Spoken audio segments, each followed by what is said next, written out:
4 PM news network में दोस्तों आपका स्वागत है। मैं हूं आपके साथ राशिद ज़हीर। हिमाचल के बीजेपी के जो अध्यक्ष हैं उनके भाई पर उनकी तस्वीर देखें आप। ये तस्वीर उनके भाई की है। उम्र है 78 साल, जैसा कि अखबार बता रहे हैं। अब हुआ यूँ है कि वैद्य जी हैं, देसी जड़ी बूटियाँ देते हैं। इसमें भी कोई दो राय नहीं है कि देसी जड़ी बूटियाँ बड़ा कारगर काम करती हैं बहुत बीमारियों में, लेकिन और भी बहुत सारी चीज़ों में काम आती हैं। अब हुआ यूँ है कि इनके ऊपर इल्ज़ाम यह है और कि इन्होंने एक 25 साल की बच्ची के साथ बदतमीज़ी दुष्कर्म कर दिया।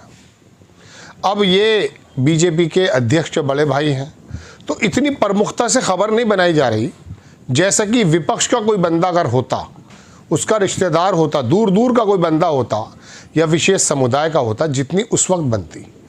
आप देखें दोस्तों, ये अखबार ने लिखा कि हिमाचल बीजेपी अध्यक्ष का बड़ा भाई रेप केस में गिरफ्तार। 78 साल के राम कुमार बिंदल पर 25 वर्षीय युवती ने लगाए आरोप। बाकी बीजेपी के लोग आ जाते हैं, आपको मालूम है, उनको बचाने के लिए। हिंदुस्तान टाइम लिखता है, हिंदुस्तान टाइम्स, कि Himachal BJP chiefs brother arrested in connection with rape case. ये इनकी दुकान का है। और अब आप एक पत्रकार हैं, वो लिखते हैं कि हिमाचल में कल शाम बवाल हो गया। हिमाचल से, शिमला से लेकर दिल्ली तक फ़ोन आते रहे, एक बात की खबर हटा दूँ। एक ही बात कह रहे थे, खबर हटा दी जाए। खबर ये थी कि हिमाचल बीजेपी के प्रदेश अध्यक्ष राजीव बिंदल का बड़ा भाई एक 25 साल की लड़की के रेस में धरा गया। बिंदल का कहना है कि ये राजनीतिक साजिश है और उसका भाई भयंकर सनातनी है। बिंदल के भाई रामकुमार बिंदल की उम्र 78 साल है, पेशे से वैद्य है। सोलन बस अड्डे के पास उसका क्लिनिक है। उसी क्लिनिक में सारा कांड हुआ। कहते हैं कि रामकुमार वैदिक पद्धति से सनातनी इलाज करता था। ऐसे इलाज वैदिक काल से हो रहे हैं, पर मामला अब थाने तक पहुंच गया। बात यह है दोस्तों कि ये इल्ज़ाम भी हो सकता है।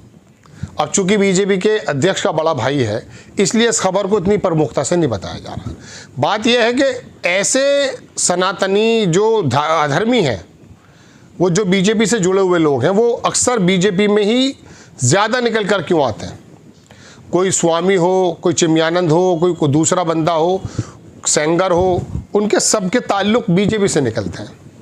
और जिस प्रकार से झूठ और सच, इसमें कोई दो राय नहीं है कि SC/ST एक्ट और ये रेप केस, ये इतना आम चलन बन चुका है। महिलाओं ने भी और SC/ST के मानने वालों ने भी इसे एक हथियार के रूप में इस्तेमाल किया। लोगों की पर्सनैलिटी ख़राब हो जाती है।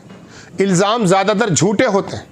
लेकिन मैं ये सवाल करने नहीं आया, मैं तो सवाल ये उठा रहा हूँ आपसे कि बीजेपी में ज़्यादातर लोग दुष्कर्मी होने के आरोप से क्यों परेशान होते हैं, और फिर उनकी खबरें दूसरी तरफ क्यों नहीं चलाई जाती।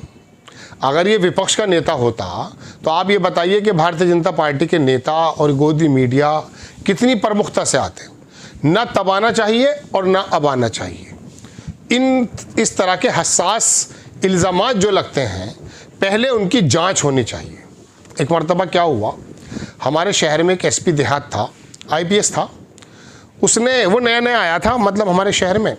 तो एक मदरसे के अंदर एक जो मुदर्रिस होते हैं, पढ़ाने वाले, उसके ऊपर एक बच्चे के साथ या बच्ची के साथ, मैं भूल रहा हूँ, पार्टी मतलब रेप का आरोप लगा। अब खबर हम किसी अखबार के लिए बना रहे थे। हमने जो है उसकी खबर की जांच करनी चाहिए। SP देहात को फ़ोन किया कि साहब फ़ला इलाके में फ़ला जगह ऐसा हुआ है। तो उसने कहा जी वो पोस्टमार्टम रिपोर्ट आ जाएगी, मैं तब बता पाऊँगा। तो मैंने कहा ये तो अखबारों में छप रहा है तमाम, इसके केस में ये किस बिहाफ पर छप गया। कह रहे जी वो एक्चुअली प्रथम दृष्टया ऐसा पाया गया है। मैं कहा ठीक है, आप मेडिकल रिपोर्ट आएगी, पोस्टमार्टम नहीं, मेडिकल रिपोर्ट आएगी तब बता दीजिएगा। तो फिर अचानक मुझसे वो बोला कि भाई साहब ऐसा है, आप थोड़ा सा ना कानून की पढ़ाई भी किया कीजिए। अब IPS था तो ज़रा दिमाग में गर्मी थी। तो मैंने कहा जी मेरा काम तो ये नहीं है कि मैं कचहरी के प्रांगण में बैठ जाऊँ, खबरें भी मैं लिखूं, जितना ज़रूरी हम पढ़ लेते हैं। आपकी ही जिम्मेदारी बनती है कि आप इसकी पुष्टि करेंगे। मैं कल आपके पास आ जाऊंगा जब आप मेडिकल रिपोर्ट आएगी। अगर हाँ, आप आइए मेरे पास। मैं जब गया तो वो CRPC की किताब रखे बैठा था। तो इत्तफाक़ में पहुंच गया। मैं फर्स्ट टाइम ही मैंने उसको देखा। मैंने कहा जी मैं ऐसे सर, वो कह रहे हाँ हाँ, अरे यार आप ये वो करते हैं वो करते हैं, आप थोड़ा जानकारी कीजिए। मैं कब तो मेडिकल रिपोर्ट आ गई बता दीजिए।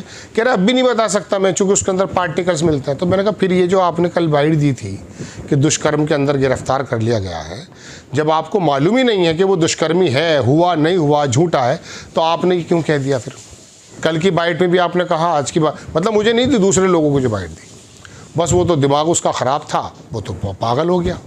बहरहाल वो लंबी बात न करके मैं बताना ये चाहता हूँ कि इस तरह के इल्ज़ामात झूठे होते हैं ज़्यादातर। SC ST एक ऐसा हथियार के रूप में इस्तेमाल हुआ मायावती के टाइम से लेकर आज तक। जो भी SC ST का होता है वो फ़ौरन कहता है साहब मुझे धर्म सूचक गाली दे दी, जाति सूचक, झूठा होता है एक नंबर का। ऐसे ही यहाँ, लेकिन मैं ये बताना, ये देखिए, मैं अब आप कहेंगे मैं इसके सनातनी जो ये वैध है इसके पक्ष में आ गया हूँ, नहीं नहीं, ऐसा नहीं है। मैं बताना ये चाहता हूँ कि ये अरेस्ट कर लिया रेप केस में, अब ये झूठा हुआ, ये भी हो सकता है, लेकिन ऐसा केस अगर विपक्ष के नेताओं से होता है तो ये गोदी मीडिया और बीजेपी आकर के फ़ौरन ही हंगामा शुरू कर देते हैं, उसका कैरेक्टर असैसिनेशन कर देते हैं। आदम खां मुर्गी चोर है या नहीं ये तो अदालतें बाद में तय करेंगी, पहले मीडिया ने कर दिया और सत्ताधारी पक्ष ने कर दिया।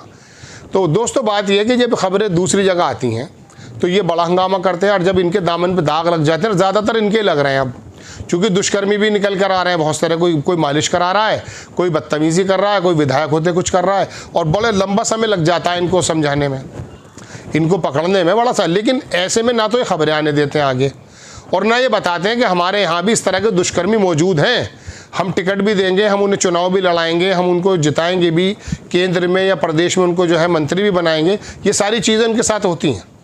तो ये दुरंगा व्यवहार जो योगी आदित्यनाथ भी करते हैं, देखिए अभी उनकी वाणी आई बरेली के लिए, अब कोई भी मुख्यमंत्री किस प्रकार की लैंग्वेज इस्तेमाल करे ये तो देखिए मानकते हैं, लेकिन उनको सूट करता है।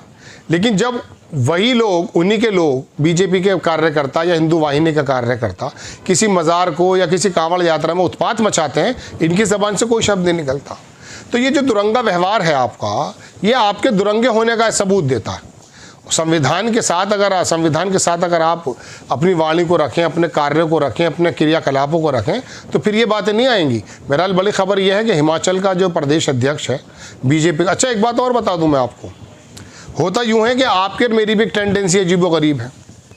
अडानी अंबानी करोड़ों लाखों करोड़ों रुपए का गबन कर ले, कोई दिक्कत नहीं है, कोई बुराई नहीं मानते हम उसका। लेकिन अगर छोटा सा कोई चोर पकड़ा जाए तो उससे समाज में इस तरह से देखा जाता है कि बस ये समाज का सबसे बड़ा धब्बा है। ये नेता, अभिनेता, परिनेता कुछ भी करते फिर हैं, कोई आपको वो नज़र नहीं आती, क्योंकि अब के दौर में पहले के दौर में बड़ा फ़र्क है। आपको मेरी खबर बड़े अजीबोगरीब एक कह सकता हूँ मिक्सचर से लग रही होगी, मैंने दोनों तीनों पक्षी आपके सामने रखे, मेरी जिम्मेदारी भी यही बनती है मेरी। लेकिन असल खबर यह है कि जब बीजेपी का दुष्कर्मी निकलता है तो खबरें नदारत रहती हैं, ये लोग पक्ष में आ जाते हैं, और जब विपक्ष का कोई दुष्कर्मी आरोप के मुताबिक निकलता है तो ये सारे सामने आ जाते हैं। आपको खबर अगर अच्छी लगती है बराए करम चैनल को सब्सक्राइब करें, शेयर करें। नेक्स्ट टाइम में किसी खबर के साथ हाजिर होता हूँ। जय हिंद।